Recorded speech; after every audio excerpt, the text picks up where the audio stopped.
Hey guys, it's Jeff, and today Apple released the official version of iOS 12.1.1 to the public, and we are going to take a look at this new version, tell you exactly what's new and what changes have been made. So let's check it out.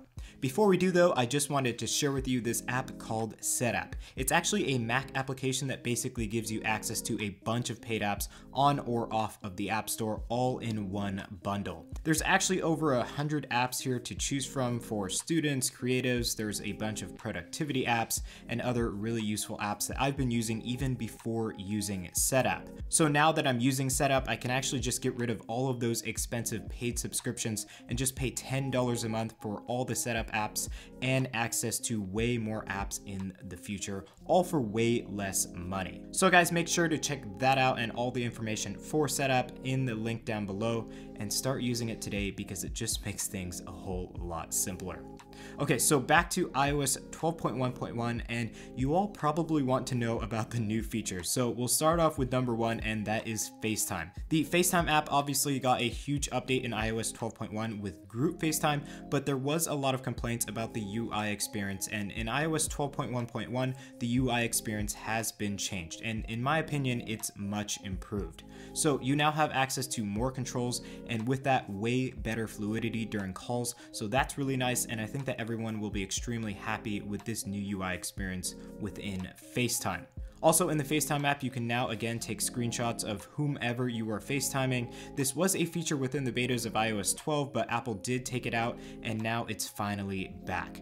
There is a twist though, the person on the other end has to be running iOS 12.1.1 or higher for this feature to work. So if it isn't working in your experience, just keep that in mind and Apple will notify you if that is the case when you try to use that feature and the other person isn't updated.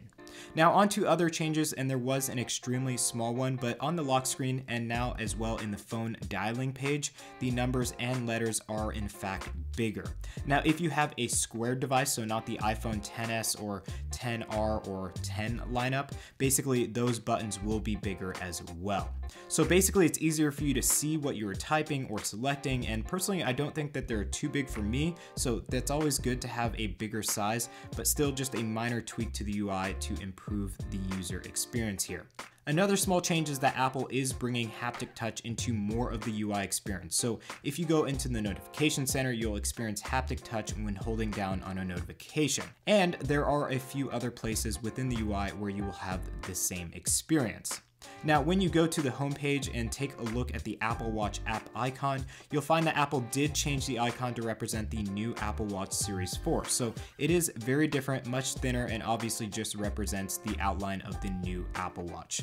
The funny thing though is that if you go into the widget page and check out the Apple Watch icon for any Apple Watches that are connected, the icon wasn't changed there, so hopefully Apple will take notice and everything will even out in the future.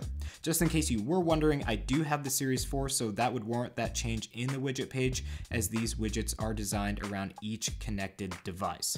Now, other than the app icon, the app itself has been modified. So if you go into the Apple Watch app, you'll find new modular watch faces for the Apple Watch, and they'll actually have a whole section for the modular watch faces. So you can go and check those out, but in my personal opinion, they look a lot more modern, and I am really liking these new designs. Now, even more news with the Apple Watch, and when you swipe up to go to the mini control center, at the very bottom you will find the small yellow walkie-talkie icon, and that basically is an icon just to represent a quick access feature to the walkie-talkie app built into watchOS 5.1. Also, just to beat a horse to death, there is now Spotify for the Apple Watch, where you can now play music on your Apple Watch directly. Obviously, this has nothing to do with iOS 12.1.1, but just thought I would let you know. So moving on, and you can see that we do have a few new features here and changes within iOS 12.1.1 that do make the UI experience slightly better, and honestly does make this a little bit more of a significant update than most people thought it would be. But even after hearing about those new features, I know a lot of you still want to get the performance numbers and an update experience, so let's get into that. So with the iOS 12.1.1 update, I'll just spout out some increases for our benchmarks here. We have a solid 1 to 1 to 2% increase of the CPU and GPU combined scores for the XS Max, and honestly, these numbers are pretty much within the margin of error. And even with the newest device from Apple, the iPad Pro, we are seeing a similar increase, so really nothing new and exciting on the performance side of things. As far as translating those numbers into an actual difference in performance that you can visually see, there's actually none, and I really wouldn't be expecting much of a change given this isn't classified as quote-unquote a major update. Now, moving on to my experience on iOS 12.1.1, and the LTE and connectivity issues are not present with this update, at least for me.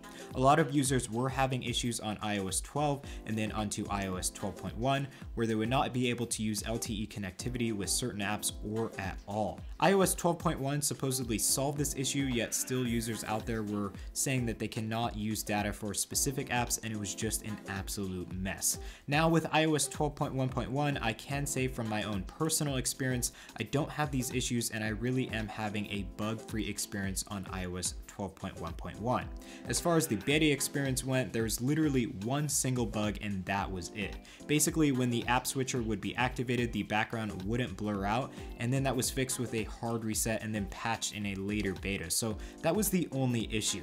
As far as performance and battery life goes, over the betas, everything seemed to remain the same from iOS 12.1, so I can't say it's better or worse. On the performance side of things, everything was great with the iPhone XS, but even on devices like the iPhone 5S, the performance was still there and I was experiencing no issues whatsoever. Now, as far as battery life goes, it was still great compared to iOS 12.1, and I really didn't see any difference in the numbers, but given it is a smaller update without many changes, I'd say battery performance shouldn't be affected anyways. So all in all, guys, I'd say iOS 12.1.1 is a pretty solid update. You do get some UI changes that really do improve your experience on iOS, and overall the performance is good and battery life is good, so no complaints here. For those of you experiencing those very serious connectivity issues, this update should solve your problems, so that's awesome. And for all of you Apple Watch owners out there, you got some new watch faces and other changes as well. So with all of that being said, I think everyone will be very pleased with this very well balanced update, and I'd love to know your thoughts, so let me know in the comment section down below what you think about iOS 12.1.1.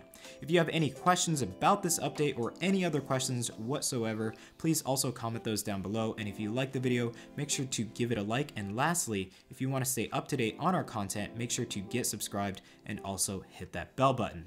So thank you all for watching this iOS update video. Make sure to stay tuned and we'll catch you in our next video.